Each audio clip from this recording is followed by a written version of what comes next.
Good evening, everyone, and welcome back to our second night on this retreat with Father Tom McCarthy.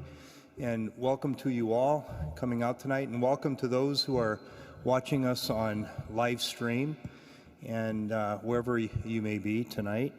And so let us continue. I'd like to introduce to you again, some of you may be new tonight, so we'd just like to introduce to you Father Tom, who is currently in his 12th year as Vocation Director at the Midwest Province and is the Director of St. Rita of Cassia Shrine Chapel in Chicago. And Father Tom is also the Prior of the pre-novitiate community of the St. Clare of Montefalco Friary in Chicago as well. So let us continue with our journey with Father Tom McCarthy. Father Tom?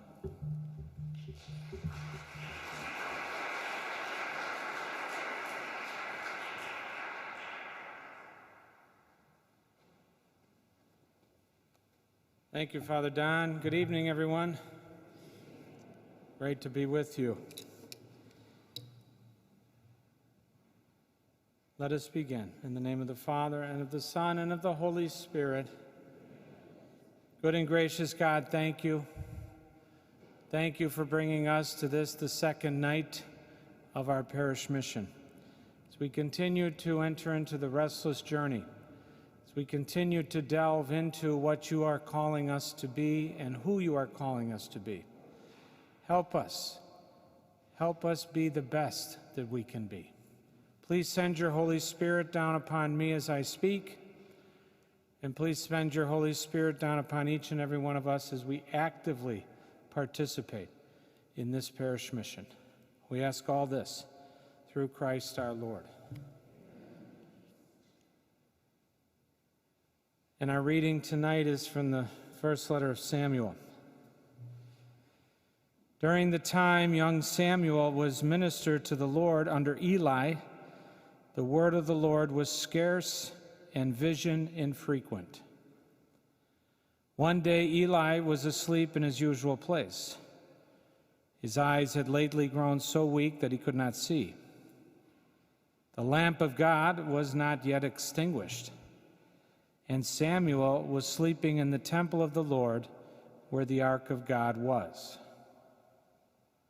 The Lord called to Samuel, who answered, "Here I am." He ran to Eli and said, "Here I am, you called me."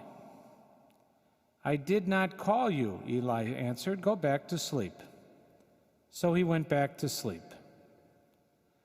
Again, the Lord called Samuel, who rose and went to Eli. "Here I am," he said. "You called me." But he answered, "I did not call you, my son. Go back to sleep." Samuel did not yet recognize the Lord, since the word of the Lord had not yet been revealed to him. The Lord called Samuel again for the third time. Getting up and going to Eli, he said, "Here I am. You called me." Then Eli understood that the Lord was calling the youth. So he said to Samuel, "Go to sleep, and if you are called, reply, 'Speak, Lord, for your servant is listening.'" When Samuel went to sleep in his place, the Lord came and stood there, calling out as before, "Samuel, Samuel." Samuel answered, "Speak, for your servant is listening." The Lord said to Samuel, "I am about to do something in Israel that will make the ears of everyone who hears it ring. On that day I will carry out against Eli everything I have said about his house, beginning to end." The word of the Lord.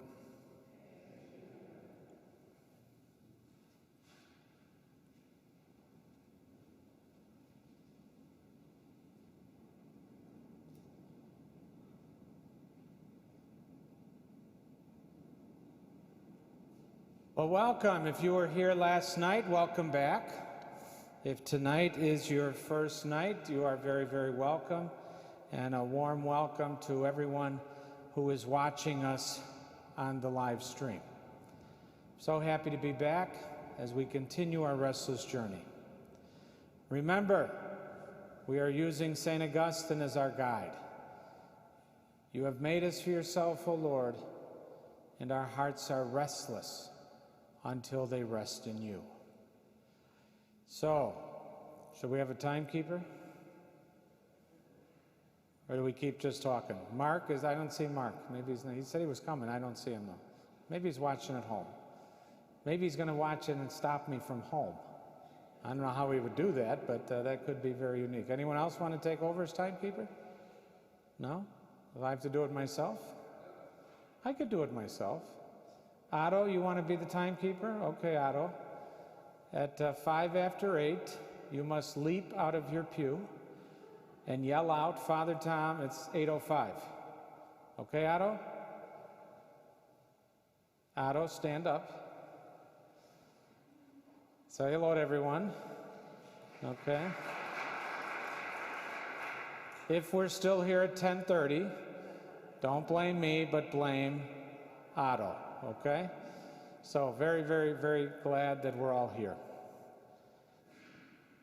St. Augustine's prayer, you have made us for yourself, O Lord, and our hearts are restless until they rest in you, was something that he wrote in his Confessions, which is an autobiographical account of his journey. And he knew that this restlessness is what brought him to the point where he could say yes. He tried everything that the world said would make him happy, and he was miserable. He tried everything, and he was miserable. Maybe some of us have fallen into that.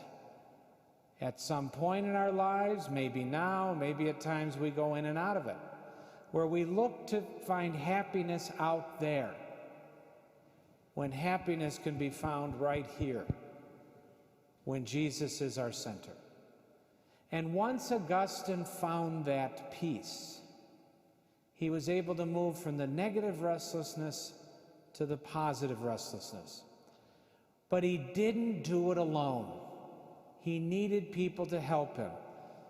There were many people on his journey, but specifically his mother, Monica, and Ambrose, the bishop, St. Ambrose. Very similar to the scripture I just proclaimed, where Samuel and Eli, this older man, and Samuel, who keeps thinking he's calling him in the middle of the night. And he keeps going and he says, here I am, what do you want?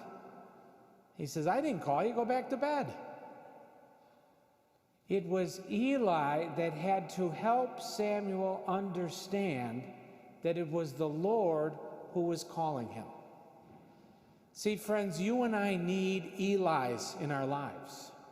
We need Elis who help us to understand, who help us to realize what God wants us to do.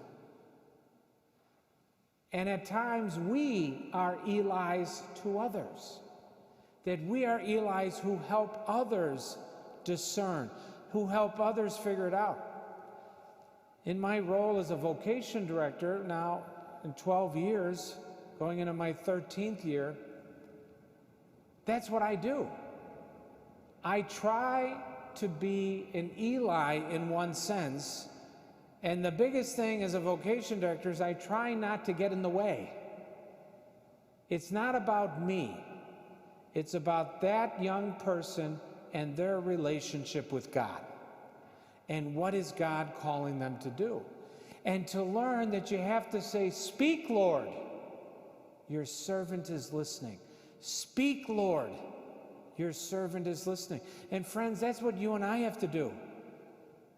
If we're entering the restless journey, we have to learn how to say, speak, Lord. Your servant is listening. Speak. But then we have to listen. Remember, yesterday I talked about St. Joseph, who never spoke a word in Scripture. Again, why God gave us 2 ears and 1 mouth. Maybe we should listen twice as much as we speak. And listening is a skill. It's a skill to listen to someone. I had a funeral this morning in Hinsdale, and in the foyer of the church was an icon of Our Lady of Silence. And it was this beautiful icon of Mary with her finger up to her mouth. The universal symbol of shh. I've never heard of or seen an image of Our Lady of Silence. To be silent means we're listening. To be silent means we are able to go out and say, "Speak, Lord, your servant is listening." But we have to enter into the silence. And a lot of us, we don't like silence. You know, we like noise. How many people you see walk in the neighborhood, walking their dog or you know, running, taking a jog, and everyone has something in their ears. Sometimes we are uncomfortable with silence. But in order to listen, we have to enter into the silence. And by being silent, we can say, "Speak, Lord, your servant is listening." And so tonight, I want to look at restlessness and how we are called. And how are we called? Sometimes we're called this way, sometimes we're called that way. Sometimes we're called with that crooked line. But we have to listen to see where God is calling us. And we have to have enough courage to say, "Speak, Lord. Speak, Lord. Your servant is listening." So, you all know why I'm here. I don't know why. Why are you here? Why are you here? You know I'm here because in 1976, my parents bought a house that was $20,000 cheaper than the other house they were looking at. And you know I do that comically, but it is absolutely truth. Where would I have been if I went to a different high school? Would I have met the Augustinians? Would I have met them some way? I mean, if God wanted it, God would get it. But I fell in love with the Augustinians because I met the Augustinians. And I met the Augustinians because I went to an Augustinian high school, and I went there because it was the closest all-boys school. And that's what you did. You went to the school that was closest to where you lived. Today, now people are traveling 20, 30 miles to go to their school of their choice, which is no problem. But back then, that's not how it was. So I really look back, and sometimes I wonder, and sometimes I'll look, because I entered right after high school, and I look at how many people I lived with. I think I added it up once. I lived with 75 young men in my formative years as an Augustinian. And I think only 5 of us are Augustinians. Why me? Why God? I mean, I look at my own self. I know I'm a sinner. I know I screw things up. I'm always not that bright. Why me? Speak, Lord. Your servant is listening. What about you, friends? Because remember, don't get caught up in my stories. Don't get caught up in the stories I'm going to tell, but rather let that story be the springboard for your story. Why are you here tonight? You're here because you're restless. And I hope we're all moving, if we're not already there, into the positive restlessness. The positive restlessness, as Augustine says in his Sermon 169, never be satisfied with where you are, because if you are, you'll never get to where you could be. How are you restless in that? How are you listening? And a lot of times that means you have to act. You heard about the man who prayed and prayed and prayed his whole life to win the lottery. And he'd say, "God, I'm going to help the poor. I'm going to do great things. All you got to do is let me win." Well, he dies. And he never won the lottery. He meets Jesus face to face, and he says, "Jesus, I'm so happy to be here, but can I ask you a question?" He said, "Sure, what do you want?" He said, "I prayed that I'd win the lottery. Why didn't you let me win? Do you know how much good I could have done? I would have served the poor. I would have helped the homeless. I would have helped schools to educate young people. Why? It would have been so easy to let me win the lottery. And Jesus just looked at him and said, I would have loved to let you win the lottery. But you didn't do one thing. He said, well, what's that? He said, you never bought a ticket. Guess what, friends? If you're going to win the lottery, you got to buy a ticket. You know, I'm Catholic. You know how many raffle tickets I've sold in my life? And I love when people say, hey, you know, and when I was president of St. Rita, we had this $100 raffle, and I would sell all kinds of them. I'd just go up to them and say, okay, get $100 out because you're buying one. And people say, oh, I remember this one go, oh, no, I never buy, you know, I never win. I said, you never win because you never buy one. Someone has to win. Why can't it be you? But see, if you're going to enter the restlessness, you have to act. You have to act. You have to work with. We are not puppets on strings, but rather through the great gift of free will, we enter the restlessness. Not one of you needed to be here tonight. Not one of you that are watching live stream needed to be here. And you're here because you're restless and you've said yes.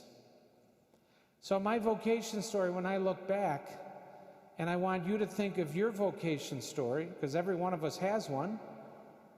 Why are we where we are? What are you doing? And sometimes vocations change. And how are we entering that restless journey?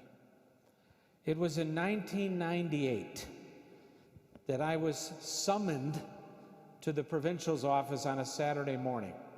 Now, the provincial in religious life is the boss.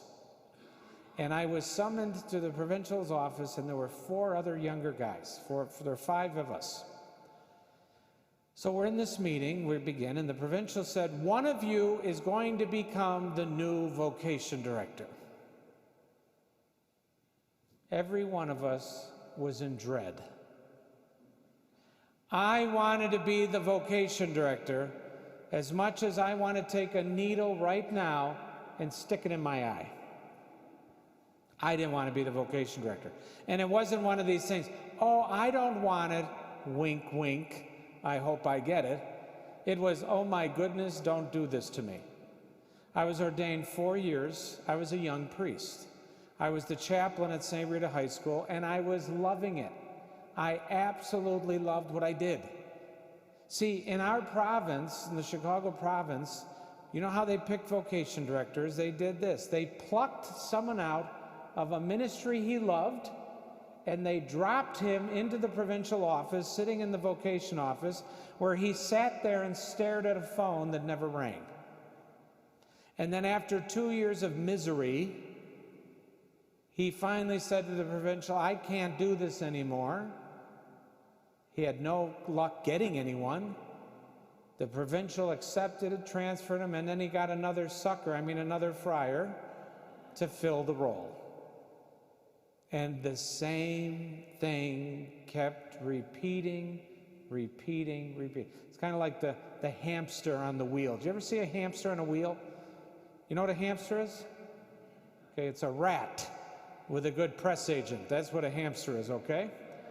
And when the little rat gets on the wheel and it runs, and all the psychologists say that who study these things, saying that the little brain that rat has, it thinks it's going somewhere and it's actually getting to where it got to. And we laugh at it as it just goes in circles. Sometimes that's us. Sometimes we're going around in a circle and we think we're going somewhere. And we get off and we say, oh, wow, I made it. Yeah, you made it to nowhere. So I didn't want to do this. Now, very, very, very fortunately, I was not chosen. And someone else was.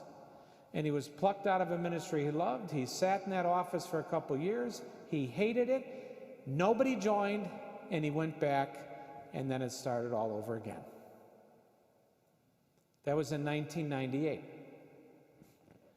Fast forward 10 years to 2008. In 2008, I was sitting in the backyard of St. Rita Monastery on the south side with my classmate and one of the brothers. Brother Gary was his name, and Father Bernie. And the three of us were sitting in the yard saying, why doesn't anyone join us? Why is nobody coming to us? We do good work. We do wonderful ministry. People actually like us. Actually, people love us. We do wonderful things. We run great schools. We run great parishes. Why is no one joining? We had two guys in formation. One was leaving, and if the one stayed, he would be the first ordination in 15 years. That's a generation, folks, 15 years. We were on the verge of dying as a province. Not as an order, because we were flourishing in many places, but as the Chicago Midwest province, we're on the verge of dying. So the three of us said, we're three of the young guys, there were only like two guys behind us in age. That's all there was. And we said, why don't we do something different? I was the president of St. Rita. Father Bernie was the headmaster of our Cascia Hall School in Tulsa, Oklahoma, and Brother Gary was dean of students at St. Rita. We loved what we were doing. So we said, why don't we become the team?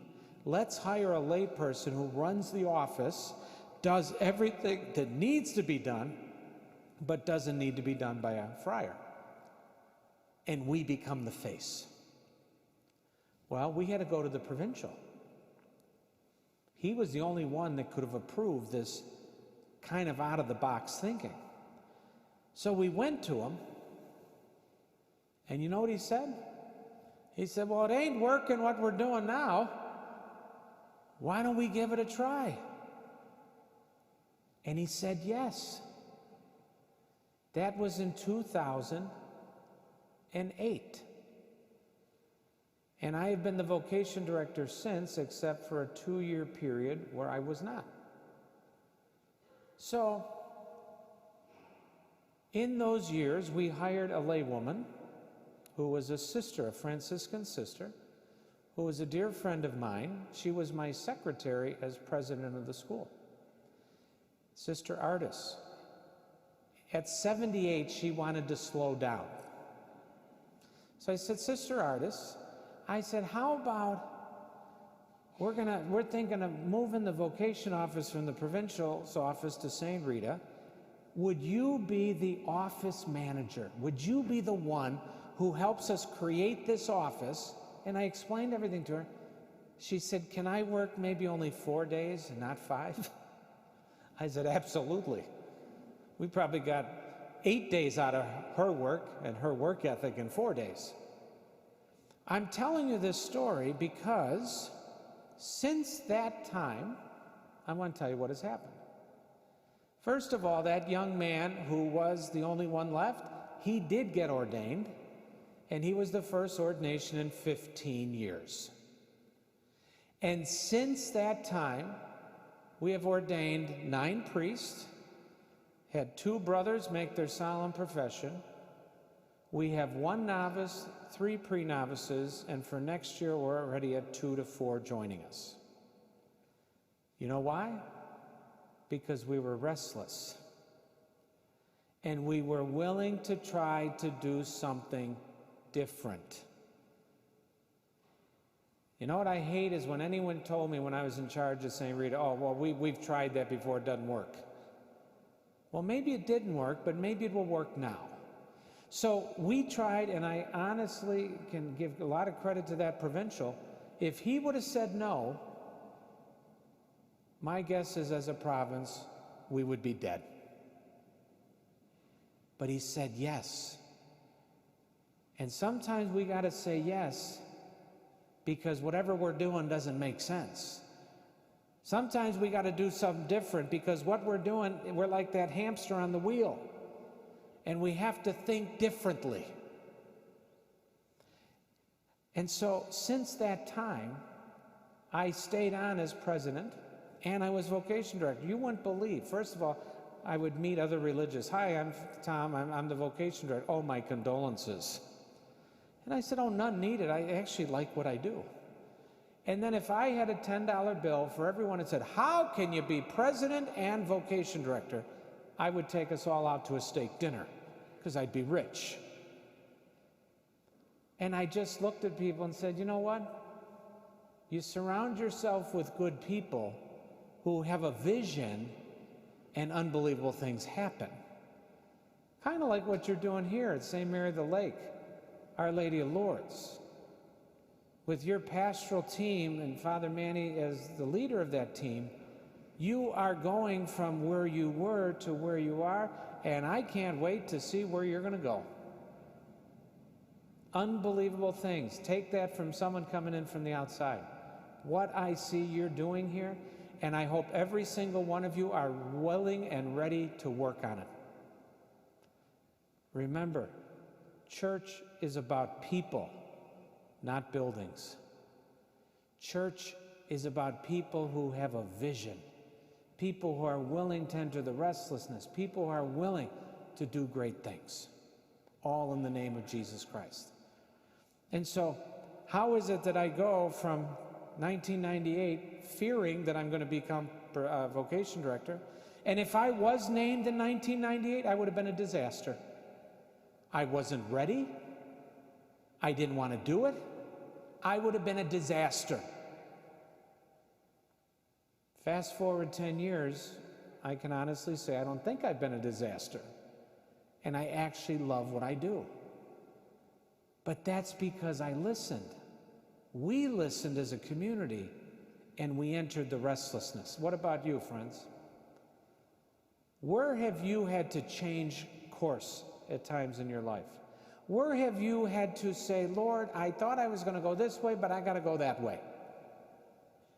And I see it with some of the young men that I work with as vocation director. And some of them, they say, I don't know why this is happening. I don't want to be a priest or a brother. Why is this happening? How are you entering the restless journey? Speak, Lord. Your servant is listening. How are we letting that become a mantra of ours, friends? How are we saying, speak, Lord, your servant is listening? And then how are you acting on that? And sometimes things work and sometimes they don't. I'll never forget when I was president, we have an organization called the Student Augustinian Values Institute, where our 10 high schools in the United States, they send 6 sophomores every year to be trained in our Augustinian values, and then they come back and they institute something, the 6 or 8 of them, into the school. So this one year they came back and they wanted to institute a house system. Do you remember Harry Potter? You know the houses? Okay, so every person in the building, from the maintenance man to the lowliest freshman, everyone was in a house, 8 different houses. It was an absolute disaster. Because the biggest thing was we had this thing called Mustang Olympics once a year during homecoming week. And every class went against the other class, and the seniors always cheated. The teachers let the seniors cheat, and now the seniors were all dispersed among these 8 houses. They hated it. They hated it. It was an absolute disaster. And after 2 years of misery, we said, okay, the house system is dead. Now you might say, what a horrible thing. No, I learned from that. You know what I learned? I would institute the house system next year. And it would be successful this time, because what did I learn? Don't do it for the juniors and seniors. They don't like change. Actually, the only person who really likes change is a baby with a dirty diaper, okay? Most of us do not like change. But you know how it would be successful next year? I'd start with only the freshmen, because they don't know anything else. And they're going to just think, oh, this is cool. Then the next year you got the freshmen and the sophomores, and within 3 to 4 years you've changed the culture of your school. It's the same in a parish. You can change, and you are changing the culture. And again, as I walk around this neighborhood and seeing all these buildings and how densely populated this neighborhood is, not only should you be filling this church, you're going to have to add several more masses. If you evangelize, if you work together, entering the restlessness and inviting people in. And don't get discouraged. Sometime you're going to try something that doesn't work. That's okay. The house system didn't work. But we tried it. At least we tried it. And so, how are we saying, "Speak, Lord, your servant is listening"? How are we entering the restlessness? And how are we willing to fail? Does anyone, I don't know if you know anything about baseball. Anyone here ever been to Cooperstown to the Baseball Hall of Fame? Okay, a couple of us have been there. Okay. Do you know that a good batting average to get into the Hall of Fame would be in the 300s? You know what that means?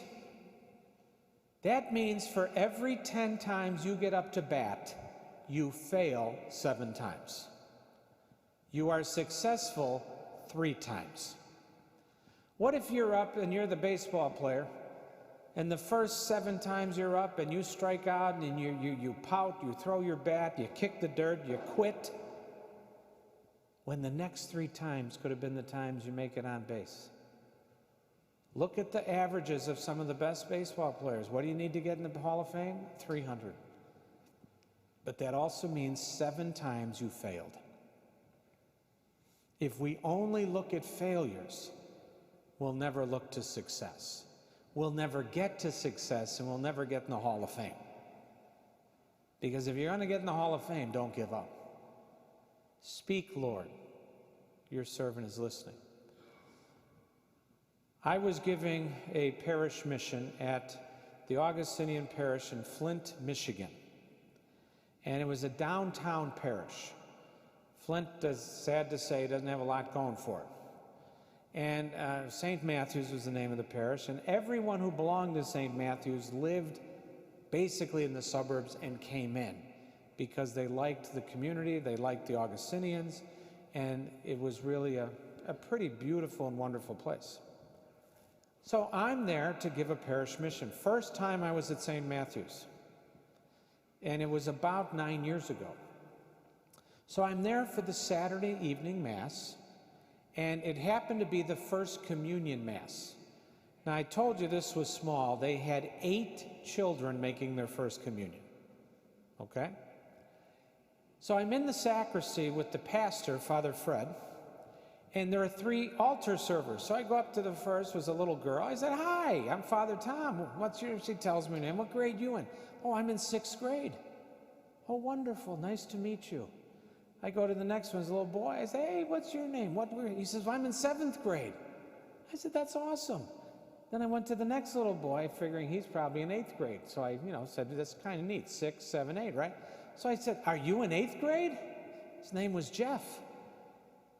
He said, "I'm a freshman in college." I said, "Oh, open mouth, insert foot." The kid looked like he was 12. That's all I can say, okay? And I said, "Oh, Jeff, I'm so sorry." He said, "Oh, don't worry." He says, "I get it all the time." So I go through the Mass, preach. Again, I'm preaching, getting everyone, trying to get them to come to the parish mission. So this is exactly what happened. I am standing right here. This is at the end of Mass. Father Fred, the pastor, was standing right here. We're about to bow, turn around, and process out. Now, does anyone here remember the old cartoon of Rocky and Bullwinkle? Do you remember that? Well, if you Google it, this is how Bullwinkle talks. "Hey, how you doing, Rocky?" That's how he talks. "Yeah." That was Father Fred. That is Father Fred. He's still alive. That's how he talks. "Hey, how you doing? Oh, good to see you." It reminds me of Bullwinkle, okay? Bullwinkle was a big old moose. So here we are. I'm here. Father Fred's here. We're bowing and then going out, okay? "Talk to the cross bearer. I think he has a vocation."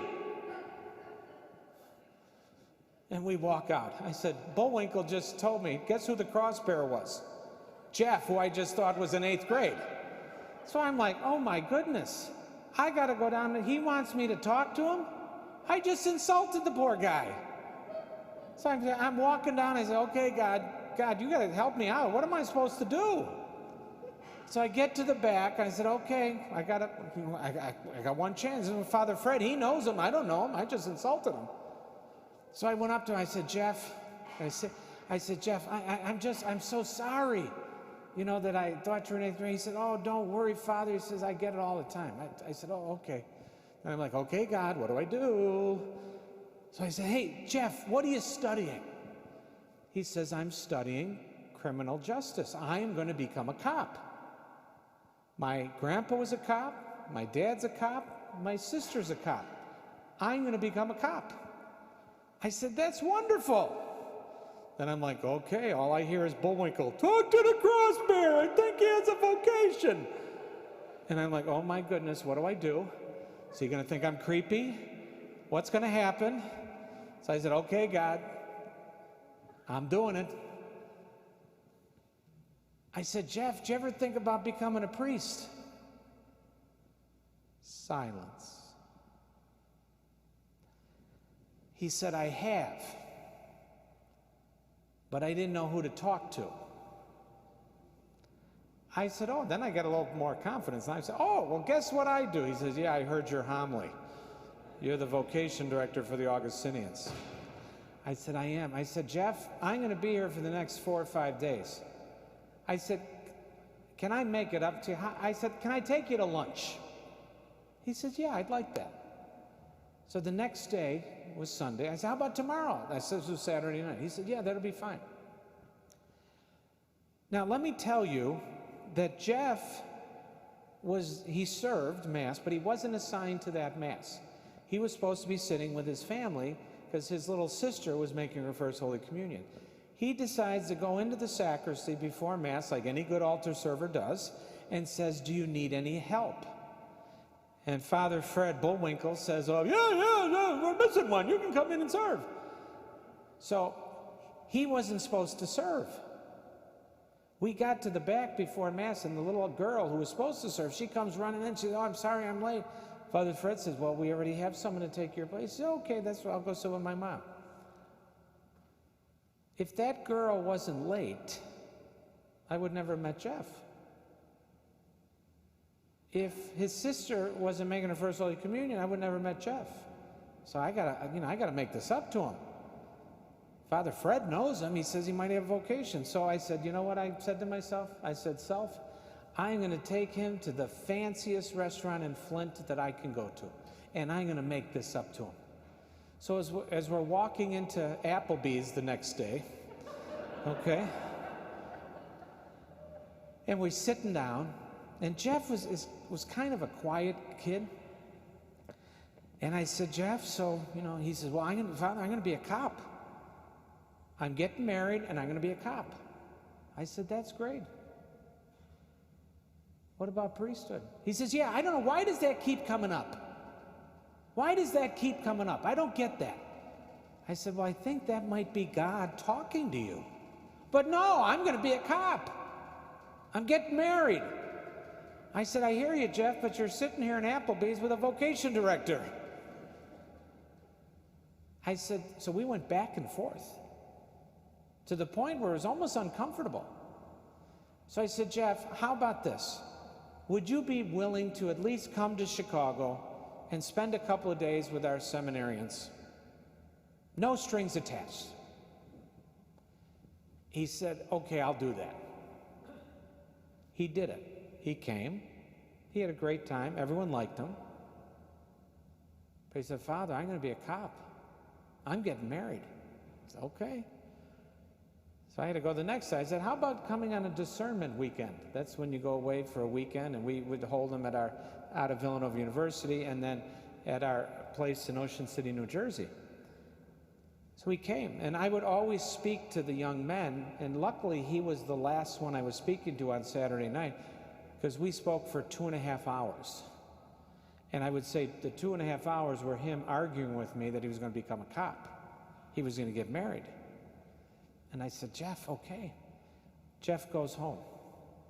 His dad picked him up from the Detroit airport and about an hour's ride to where they lived in suburban Flint. I get a call on Monday from Jeff. Remember I told you he was a quiet kid? He said, Father Tom, I had the most unbelievable talk with my dad. My dad told me how much he loves my mom, how much he loves his vocation of marriage. He said, I'm the second of 6 kids, how much he loves being a parent, and he loved being a cop. But he said, Jeff, I also love priests. And Jeff, if you think God's calling you, Jeff, you got to do something. Don't go through life with regrets. And Jeff said to me, Father Tom, I'm willing to try. Because I always tell people when I work with them, don't think 7, 8 years. Think 1 year. 1 year. Give it 1 year. At the end of the year, if it doesn't work out, you leave. You know what I found out? It was Jeff's 19th birthday when I went to Applebee's. I said, why didn't you tell me? He said, because you would have told the waitress, and then they would have all come and sang to me. I said, yeah, you're right. I would have done that. So Jeff joined. And it was kind of rocky for Jeff. You know, he really questioned. He really, and he honestly entered into it. But I said, I think Jeff's going to leave. Which would be okay, because that's what formation is all about. It's okay to leave. And if we helped you discern your vocation, then that's great. Well, I'm going to tell you what Jeff did. You're probably wondering, what did he do? I thought he was going to leave. This past Saturday, I was at his ordination. Bishop Turley, who's given the mission in Spanish at Our Lady of Lourdes, ordained Jeff and Joe as priests. And it all started with Father Bullwinkle saying, talk to the cross-bearer. I think he has a vocation. I told that to Father Fred before Mass on Saturday. But friends, I tell you that story because each one of us is Jeff. Each one of us is Jeff, where we struggle to know what we're supposed to do. And we think we want to go this way, and God wants us to go this way, and we sometimes go up the middle. Friends, how are you like Jeff? And how are you discerning in your life what you're supposed to do, who you're supposed to be, and what God wants you to do? And sometimes it changes. A lot of times it changes. Enter the restlessness and say, speak, Lord, your servant is listening. How many times did Jeff say that? And the Lord said, Jeff, I want you. He could have been married, because that's an unbelievably beautiful vocation. He could have been a cop. It's a beautiful job. But God had a different plan for him. So when you pick up the posters, I have you in the back. If you weren't here last night, I want you on your way out tonight to pick up our poster, and you will see Jeff. He's the third guy, the second row from the bottom. And the guy next to him, Joe, he was the other one that was ordained a priest. See, friends, we have to listen. And I was honored because, in a way, I played a small part as an Eli in Jeff's life. Who are you an Eli to, friends? Who do you help? Don't be shy about that. Who do you help figure things out? And sometimes we just need to listen to someone, because that's what sometimes people just need for us to listen to them. And who are your Elis? Who are the people you turn to? Who are the people you walk with and who walk with you? Speak, Lord, your servant is listening. And Jeff is all of us. Every one of us is Jeff, trying to figure it out, trying to be happy. And I'm telling you, seeing Father Jeff on Saturday, the glow on his face. And I reminded, there was a dinner that night, I reminded his dad. I said, you know, That talk you gave to Jeff from the airport, he needed to hear that. He needed to hear that from you as his father. He needed to hear how beautiful the vocation of marriage is. He needed to hear how great it is to be a Christian parent. He needed to hear about the dignity of work and being a police officer. And he needed to hear from you that it was okay to check out the priesthood. And his dad just said, wow. I said, well, Mr. Raths, I said, you were an Eli. You were an Eli. Speak, Lord. Your servant is listening. I helped out for many, many years on the weekend doing supply work at St. Cajetan Parish, which is in the Beverly area on the south side. And my friend was the pastor there. I helped out for about 15 years. Father John Barkmeyer. And Father John, I had the 4 o'clock Mass one Saturday. He says, hey, you want to go out to dinner afterwards? I said, sure. And, believe it or not, we went to Applebee's. I don't know what it is with me and Applebee's, but he said, I need to talk to you about something. I said, oh, no, what's he going to tell me? He said, I think I'm going to go to the Cardinal. It was Cardinal George at the time. And I want to enter the military as a chaplain. He was 39. The cutoff was 40. I said, wow, John, that's a big, big move. He says, it was after 9/11 when so many, his parish is made up of so many police and firefighters. And so many of them went to 9/11 to help. He went with them. And he said, I see that my young parishioners that are joining the military, and I know there's such a shortage, and I just feel called that I should go. So we went. And if you go in as a priest, you have to go through boot camp, you have to go through all the stuff. I've often told him, I said, yeah, maybe I'll go into the military. I said, do you think I'll get through boot camp? He said, no. I said, you can at least humor me, okay? But Father John today is a lieutenant colonel in the Army. He's been, I don't know how many missions to Afghanistan, to the Middle East, and he loves what he's doing. I bring up Father John because he had a call within a call. He was called to be a priest. He said yes to it and was a very good pastor, but felt through the journey, through the restless journey, when he said, speak, Lord, your servant is listening, that he was called to do something in addition to. So how are you like Father John? How are you maybe here, but you hear something that makes you go a different route within your vocational call? That's the restless journey. That's saying, speak, Lord, your servant is listening. A call within a call. When I studied at the Catholic Theological Union in Hyde Park, the union is a union of 25 religious orders of men that formed the union in 1967 to make it their theologate. Every order had their own, but they couldn't do it anymore, so they put everything together, and that's the union. So my first week there, they had all the orientation and all that. It's a new school, and I met this one priest, a Franciscan priest. His name was Father DePaul Jenska. And anyone here ever watch Seinfeld? Okay. Father DePaul looked like Kramer with slick back hair.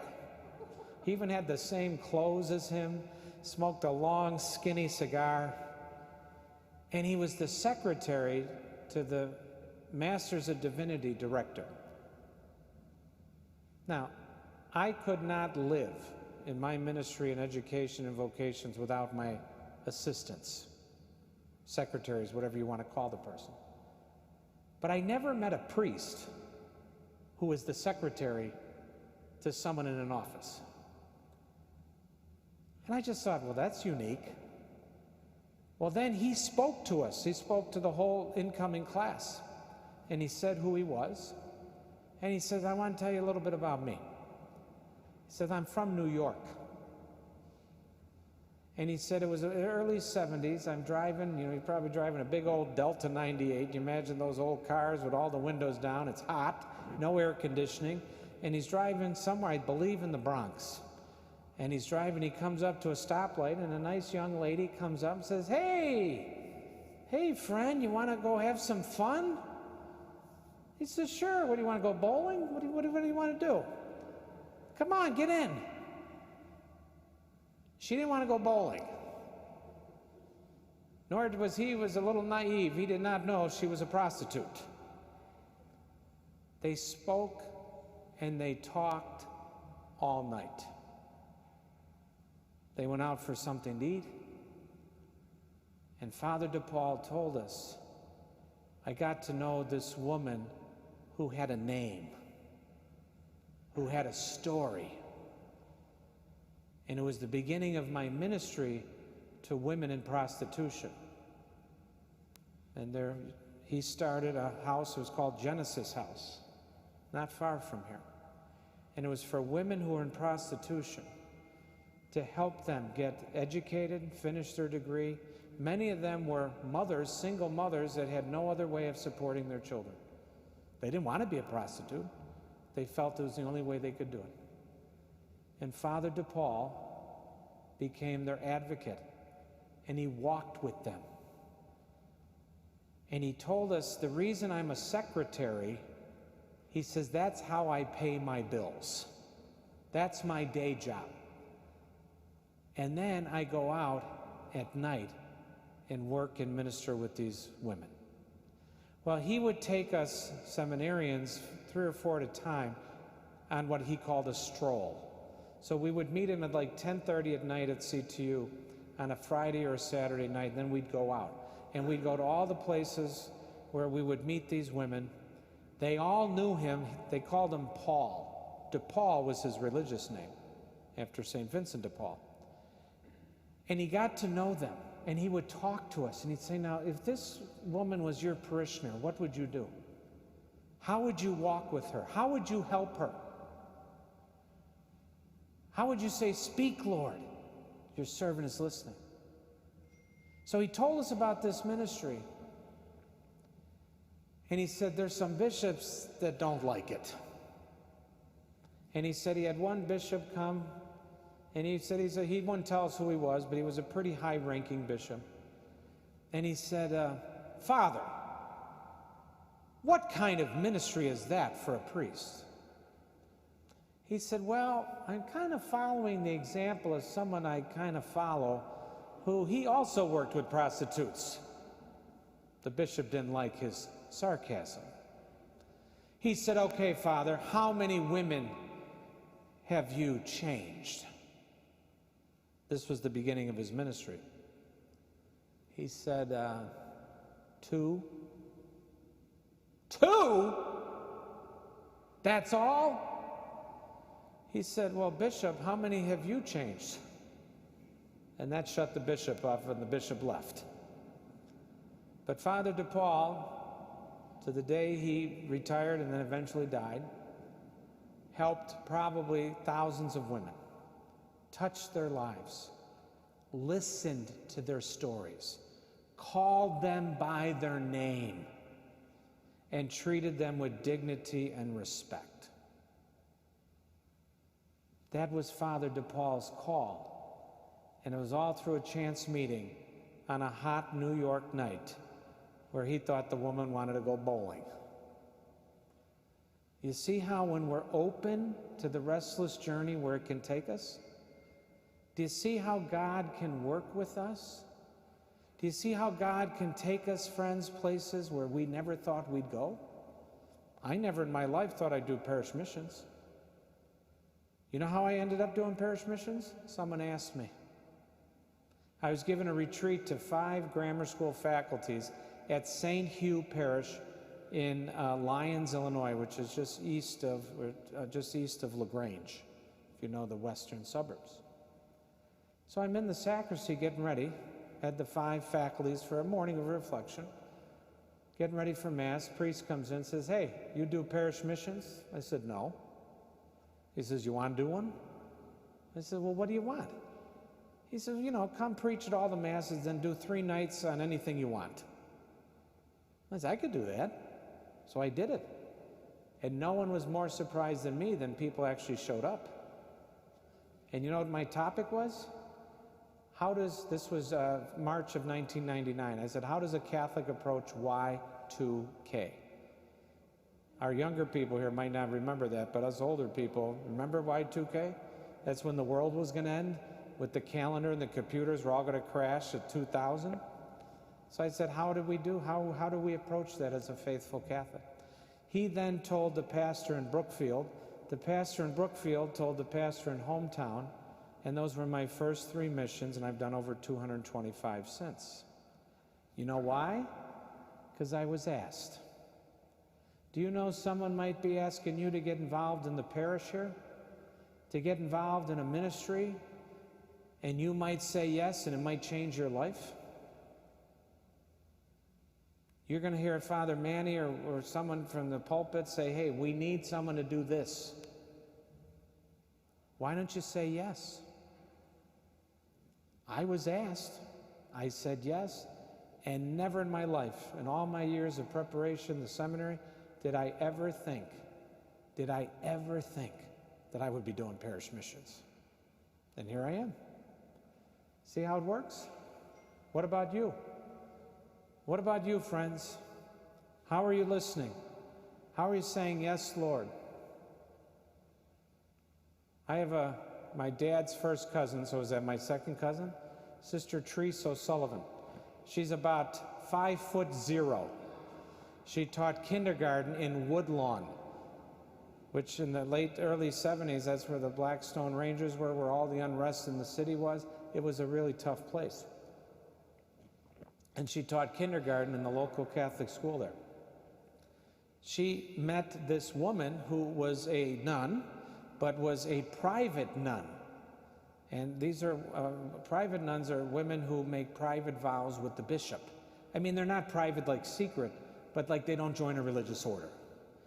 This was Sister Connie, a former Marine. She had an eye patch. Sister Connie, a nun, former Marine with an eye patch. Sounds like a movie. Well, Sister Therese and Sister Connie became friends, and they saw what was going on in Woodlawn, and they saw these women that were being battered by their boyfriends or their husbands, how they turned to drugs, many of them. They weren't educated. So they had this abandoned drugstore a block from the school that they somehow got, and they opened up what is called St. Martin de Porres House of Hope. And it's about 38, 39 years old right now. Make a very long story short, Sister Therese just thought my ministry, which is a beautiful ministry, teach first graders. And she met this woman, Sister Connie, and these two polar opposites, 5'0" little nun teaching kindergarten, and a nun who's a former Marine with an eye patch. And what they've done to save over thousands upon thousands of women, and how they get so many people to help them do that. Getting women to get their GEDs, to get them off drugs, to get them education. Speak, Lord, your servant is listening. Sister Therese is a hero of mine because she listened, and then she acted. Sometimes in life we listen, but we don't act. We need to act. We need to enter the restlessness. Now, you might say, "Oh, Father Tom's only talking about priests and nuns." Okay, they're done now. Now I'm going to talk about everyone else. When I was at Villanova as a college kid, there was this kid, 15 years old, named Trevor, who, it was during Advent, because his family would go, they lived in the suburbs, very wealthy. They would take the train into downtown Philadelphia to 30th Street Station. It'd be like going to our Union Station. And then they went shopping, they went to see the Nutcracker, they went out to dinner, They, looked at all the windows. It was a tradition that they had. They come back to 30th Street Station, which would be like us going to Union Station. Trevor's 15 years old. And he said, "Dad, are those people homeless?" He knew what homelessness was, but he really never experienced it. And his dad said, "Yeah, that is," because he saw people with their bags, and they were in the 30th Street Station because it was like 10 degrees out. So here Trevor goes home. He's going home on the train. He's got all his packages. He gets into his bed. He's got a stereo system, a TV. He's in a warm bed, and all he could think about were those homeless people he saw. So he said to his dad, "Dad," and the good thing is his dad didn't blow him off. Yeah, forget, yeah, no. His dad sat down with him, and he said, "Trevor, let's talk about the gifts that we have. And what can we do? What can you do, Trevor?" He said, "Well, why don't we maybe make some sandwiches and juice boxes and fruit, and we go down and we give it to him." His dad said, "Let's do it."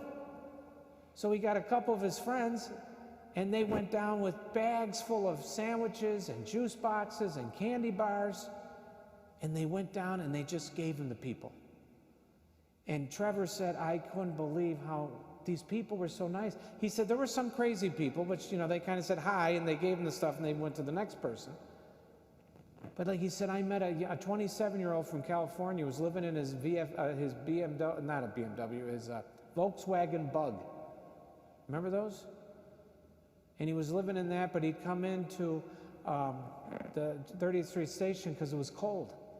He had a master's degree in computer science, but he got fired. He knew no one in Philadelphia. He had no money. And he was living on the street. So Trevor, he went back, told other people. They went back the next weekend. It was right before Christmas. They had scarves, hats, toothbrushes, toothpaste, more food, and they had gift certificates for McDonald's and Wendy's. And they just handed it out. And he said, I just couldn't get over it. And the people I were with, we weren't afraid. I don't make this up, but how I found out about it was on the news. Because eventually Trevor started a non-for-profit, and they had an abandoned storefront where they would help the homeless.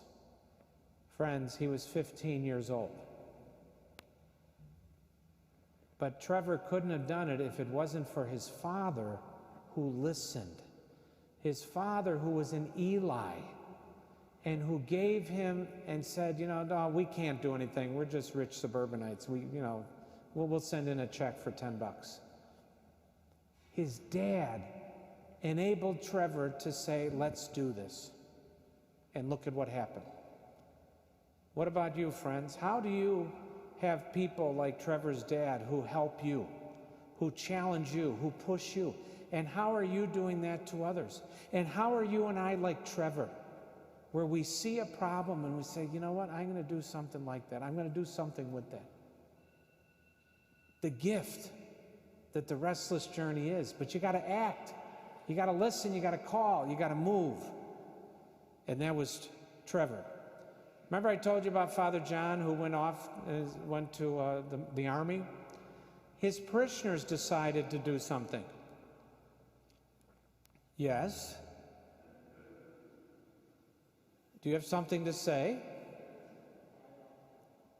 Thank you, Otto. Why, Otto, you're kind of nervous over there. Okay, Otto, so that means 5 after. That means we're almost done. We're almost done, but thank you, Otto. Okay, keeping me honest. Where was I? Before I was so rudely interrupted. Father John, thank you. His parishioners decided they wanted to do something. Now, they couldn't join as a chaplain and go to the army. So you know what they did? They founded a group that they called compadres, which means with the fathers. And their whole purpose was to raise money to give to Father John as a chaplain, and the other chaplains that Father John directed them to give stuff to. And for about 10 years, they raised money. And you know what the biggest thing Father John wanted? Was slushy machines. You know, like Slurpee machines? They're in 90-degree, 100-degree weather. He said to his compadres, he said, I want slushy machines, I want video games, I want movies, and I want cigars. He said, these are all 19, 20-year-old kids that are fighting a war, young men and women. And he said that I can bring them into the chaplain's tent and give them a slushie. That we can sit there and smoke a cigar. Some are over here playing video games. A couple of us are over here watching a movie. He said, what I did, what you were able to do when you send me this stuff, is that we can bring some normalcy to these young people's lives who are terrified that they're going to die and they're on the other side of the world. And because of the generosity of his parishioners that came together with the fathers, they brought slushy machines, cigars, video games, and movies. Because the parish could have just said, well, that's nice, Father John, you're going. There's nothing I can do. And they said, no, there is something we can do. See, that's speak, Lord, your servant is listening. That's trying something. That's moving ahead. And it, you know, it died, not died, but it ended after 10 years because a lot of things have a natural death. That's okay. Because then we celebrate that they did it for 10 years. Not that they didn't do it the 11th year. No, they did it for 10 years. And how many young people, young guys, basically boys and girls, who are going off into this war zone, were touched by the generosity of people that sent them a slushy machine. This isn't rocket science. And the people are the ones who did it. One of our employees at St. Rita, his wife was having their 4th child, and they found out that she was going to have Down syndrome. So his children were under 7 years old, the other 3. So he and his wife decided that they would take their 3 children to Misericordia.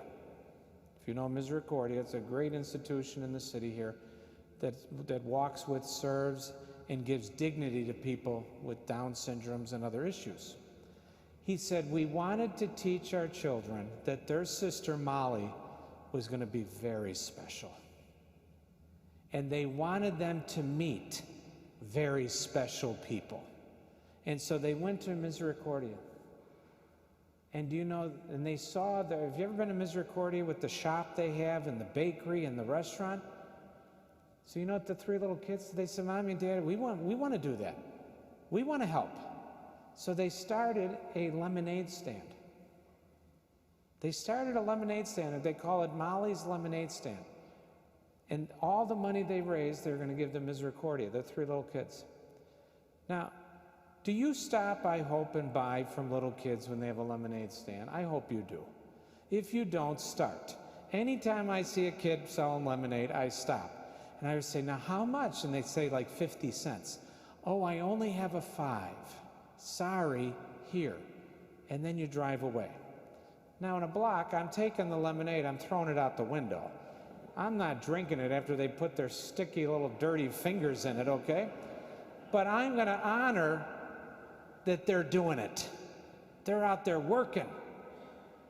And so the Gallagher children have raised over $110,000 in 10 years.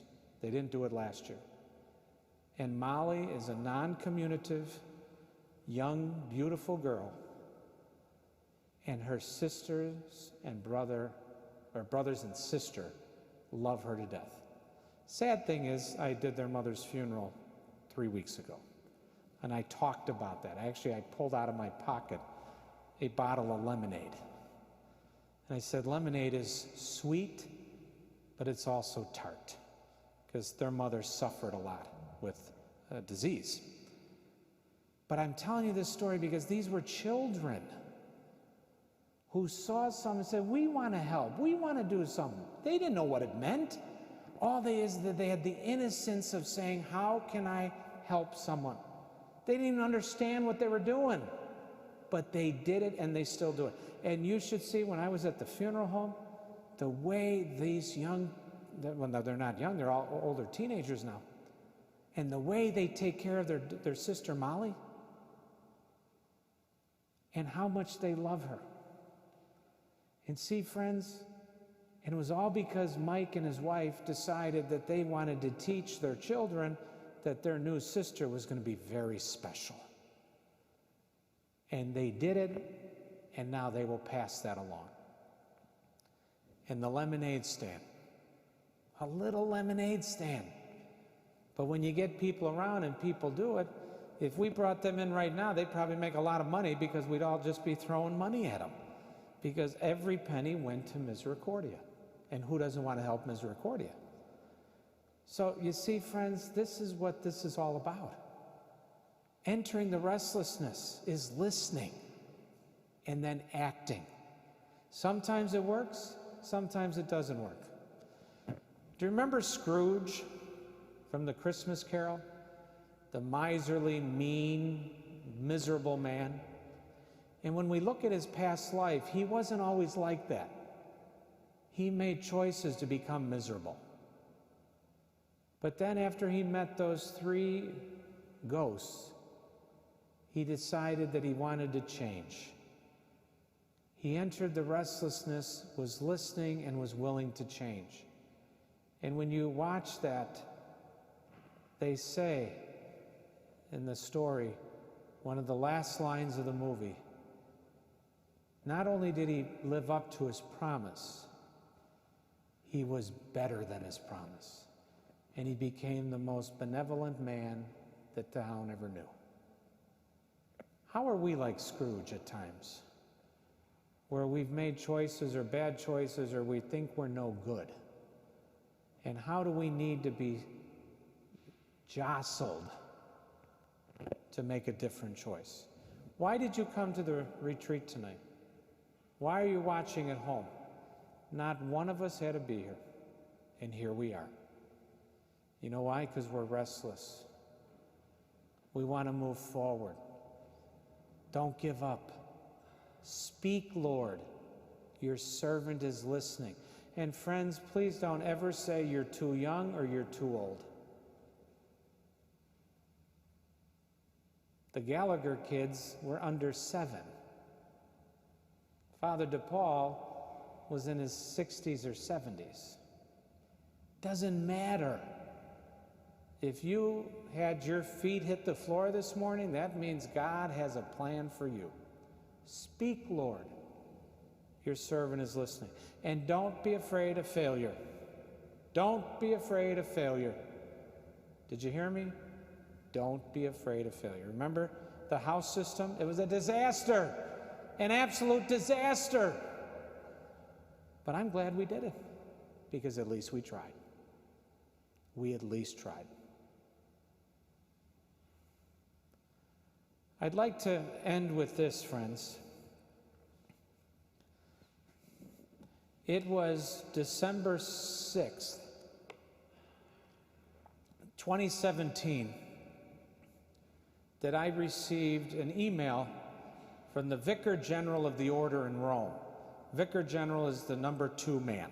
The Prior General is the head. The Vicar General is the next one. He's a year ahead of me in vows. He's from our eastern province of Villanova. His name is Father Joe Farrell. And Father Joe writes me this email. He says, Father Tom, well, he didn't say Father, he said Tom, because we know each other. And he said, the General, Father Morale, and me, we were approached by the Vatican saying, do we have anyone that has experience in working with shrines and preaching? And he said, we thought of you.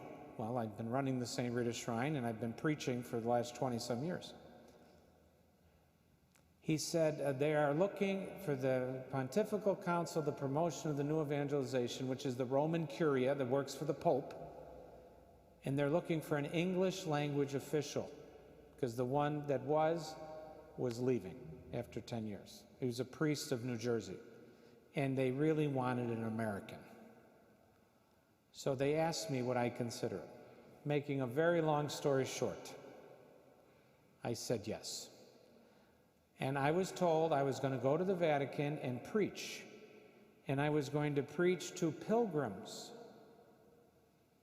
at the Vatican on the new evangelization, to evangelize, to bring people to Jesus and Jesus to people. So I went.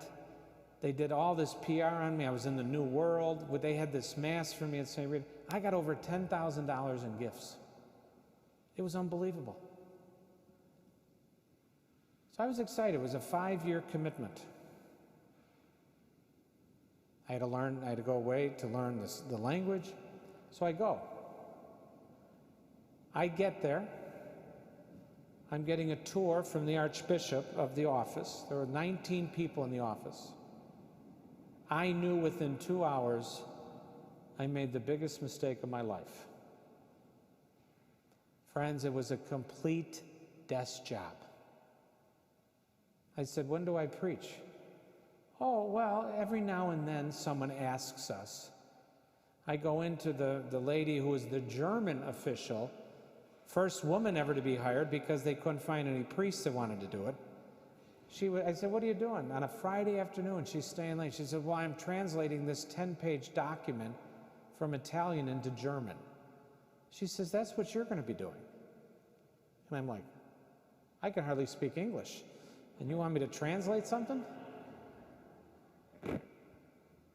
And then the straw that broke the camel's back is when I was told to write a foreword for a book in the Archbishop's name.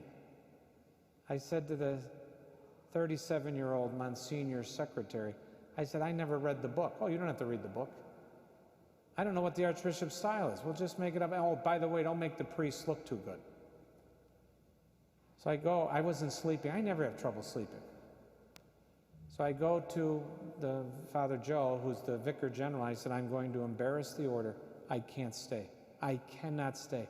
I am miserable. And he asked me, he says, are you homesick? And I said, I am not homesick. I am not homesick. I've only been here a month.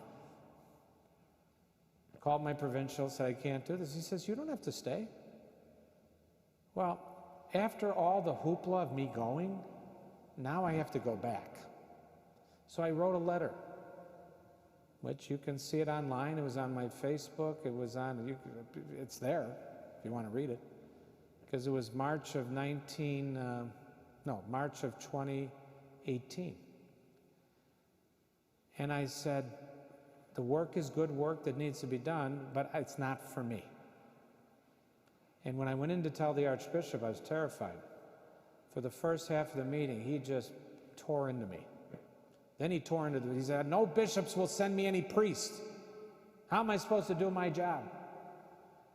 But then he said halfway through, he says, but as a bishop, I cannot force a priest to do something he doesn't want to do. Then the whole meeting changed. And I told him about what I do, going around giving parish missions and retreats and talks. And I said, Archbishop, I promise you, I believe in the new evangelization, and I will go out, I will preach God's love, His mercy, His forgiveness, and I will do it the way Pope Francis wants it done. That's what I hope I'm doing right now. So he says, okay, you will stay till Wednesday. We're having a going away lunch for Father Pierre. So the German left a year before, the French priest was leaving after 6 months, and I'm leaving. Maybe they should realize, don't get priests in here if you don't want them, to do a desk job. Now, I didn't want to stay till Wednesday. This was Monday of Holy Week. I wanted to run. I was so embarrassed. So I'm sitting there until Wednesday afternoon. He's saying something in Italian to everyone, and they're looking at me, and they're smiling. They might be saying, oh, this idiot's leaving after 2 weeks. Or they maybe said something nice about me. Then he said, Father Thomas, and he gave me this big tomb. He says, you are now a missionary of mercy in the name of the Pope, which is a mandate. There are 900 and some of priests in the world today that are missionaries of mercy. And the main thing is to preach forgiveness, love, and healing, and to evangelize. And we can also absolve the sins, the 5 reserved sins that are reserved to the Pope. We have that faculty to absolve people of those sins. And so I came back, and I was kind of embarrassed. And in my letter, I said to everyone why I'm doing this. I said, I'm not angry, I'm not hurt, nobody's pushing me. And I said, oh, and all that $10,000 you all gave me? Now, how am I going to give that back to people? I don't know who all gave it to me. I said, I'm donating it all to the Ray and Millie McCarthy Charitable Fund. That's the fund I'm asking all of you to donate to. I donated the whole $10,000 in their name. I must have received 800 responses to text, to Twitter, to Facebook. And I want to tell you, I'm going to read all of them to you right now, as you all go running for the door. No, I'm going to read one. And it was from a young priest who's pastor not far from here. He said, Father Tom, you inspire me as a young priest for 2 reasons. 1, you did not stay in a job that wasn't good for you, or a ministry that wasn't good for you. And 2, you did not stay in order to climb a ladder. A lot of people go there, they want to climb a ladder. You know, I've met a lot of monsignors in their 30s. How do you become all monsignors used to be old men that walk like this. How are you a monsignor in your 30s wearing rose-colored robes everywhere? And then they want to be a bishop. And then it's all about them. And when Father Dominic said that to me in an email, it touched my heart, and that's when I said I knew I did the right thing. I just couldn't do it. But see, friends, that's my story, but I could probably go around every one of you right now, and you could probably tell me a story that's somewhat similar, where you have had to make a choice, a decision to do something, or maybe to get out of a relationship, or to get out of something that wasn't good or healthy for you. And you know what? Good for you. Because, friends, going in the Restless Journey means sometimes it doesn't work. We have to remember that it's okay. It's okay if it doesn't work. But it's not okay to be stuck. It's okay to move forward. And how we do that is by talking to people, by having our Elis,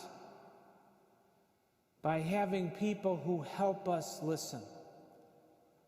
And you know, your parish, I was just told of a great program that Dr. Michael Bland, through his work at Loyola, that you have counselors here in the parish, right? Therapists. That if you need someone to talk to, your parish is giving you an opportunity.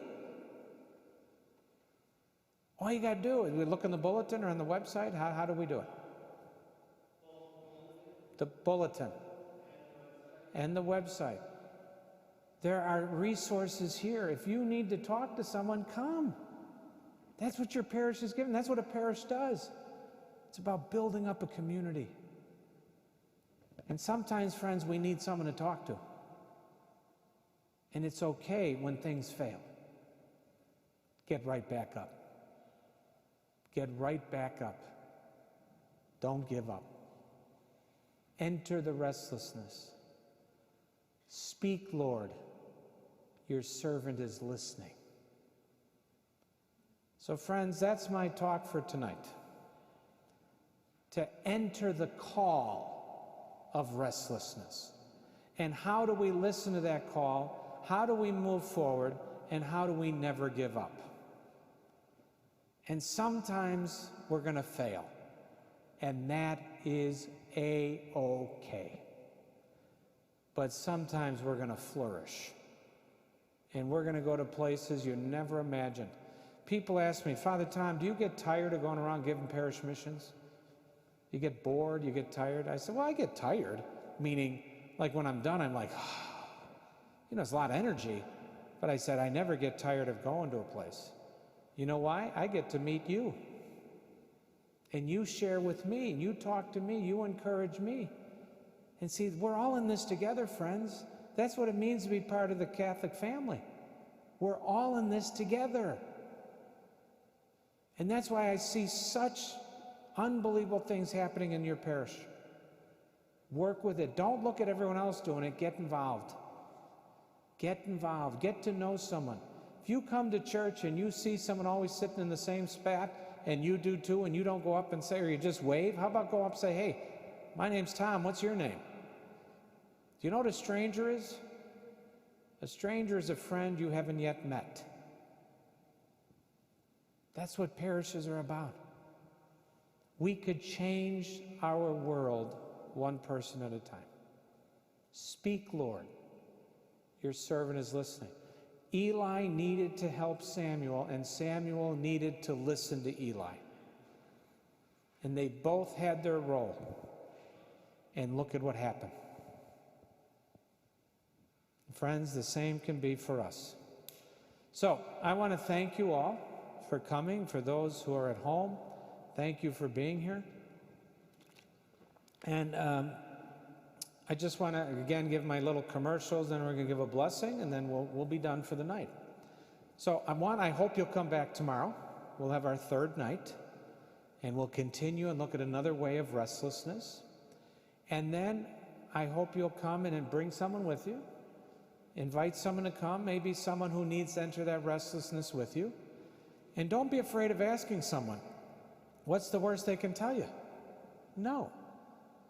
But they may say yes, and you might change their life. So on the back tables, I want everyone to please, if you have not picked up this poster yet, please pick up this poster, take it home. This are all the Augustinians that I've worked with that are studying to be priests and brothers today. You'll see Jeff and Joe, they're right here, Jeff Raths. You'll see him, and I have three things I want you to do. Put on your bulletin board, your refrigerator, in your room. Three things. One, pray for the 25 that they'll be faithful. Two, pray for yourself that you'll be faithful. And three, pray for all the young people of the parish and your families that are still discerning what God wants them to do in life. So this becomes a prayer tool. Please pick up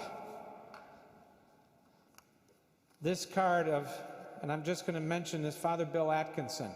Did anyone read this yet? Anyone? Would you recommend that people look into this? Father Bill was the first man ever ordained a Catholic priest paralyzed from the neck down. And his cause for canonization is open. He then taught high school for 30 years. And he couldn't move. He's an Augustinian. We need 2 miracles for him to be a saint. Wouldn't it be cool if one of the miracles came from you? Anyone need a miracle?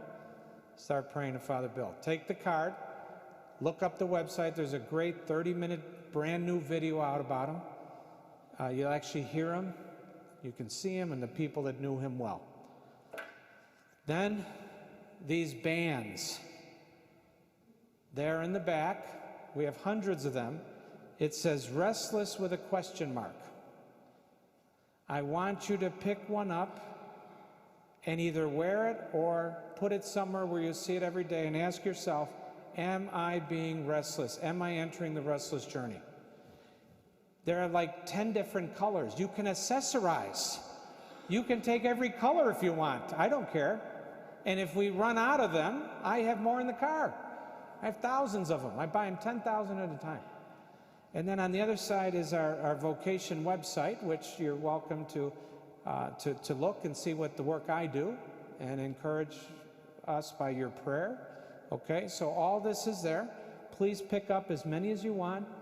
Evangelize. Take some and give them to other people. Okay? Then the last thing is this envelope. Please pick this up. It has a picture of my mom and dad on it, the Ray and Millie McCarthy Charitable Fund. When I come to a parish, I don't sign a contract, I don't charge. You know, some missionaries who come in do this, they charge. I don't, I just say we'll take up a collection tomorrow. Now, if you're not going to be here tomorrow, you can give it tonight, or you can put it in the collection basket this weekend. As long as it's in this envelope, or you could, bring it tomorrow, of course, it'll get to us. You'll never get on a mailing list, and you'll never hear from us. It's a one-time donation. Everyone at home, you're not off the hook. I need everyone at home. Go to my website, fathertommccarthy.com, and you can make your donation online. Anyone can make their donation online, fathertommccarthy.com. Or send it to the parish and just say Augustinians, and all the money goes to support the seminaries. So we need your help. We need your help. It's nice to have a problem to go from 13 years ago having 4 guys in formation to having 25 today. but it costs $41,000 a year for each one, for everything. So we need your help. We'll do that collection tomorrow. Now, is there anyone here 30 years of age or younger that didn't come up yesterday to come get your free gifts? Come on up. Come on up. Don't be shy. 30 years or younger. Come on up. We had a huge crowd here last night of younger people, so one, thank you for being here. And the gift that I want to give you is the Augustinian cross and the Augustinian scapular of Mary, our Mother, Good Counsel. And the Augustinian cross has the heart that's pierced with God's love. It's on fire. The fire represents the restlessness. Because look at the flames. They are never still. So to our beautiful young people, thank you for being here. It's a little gift. You're welcome. And for the rest of you out here saying, well, I want one of those. Mark will take care of you for a $2 donation. You can have either one. And we don't make any money, but you pay for yours and for me to give them to the young people. You're welcome. Thank you for being here, all of you guys. I really, really appreciate that. And never let anyone tell you that you are the future leaders, that you are the future of the church. You are the church. You are the future leaders of the church, but you are the church. And we are so happy you're here. What do you think? Are we happy that our young people are here? Thank you. Thank you. You're welcome. Now you can go. So friends, that's my story. And I'm sticking to it. Thank you for being here. The Lord be with you. May Almighty God bless you, the Father, the Son, and the Holy Spirit. Our second night of our mission is finished. The restless journey continues. And let us all say, "Speak, Lord, your servant is listening." Have a safe trip home. We'll see you tomorrow. Thank you. Thank you.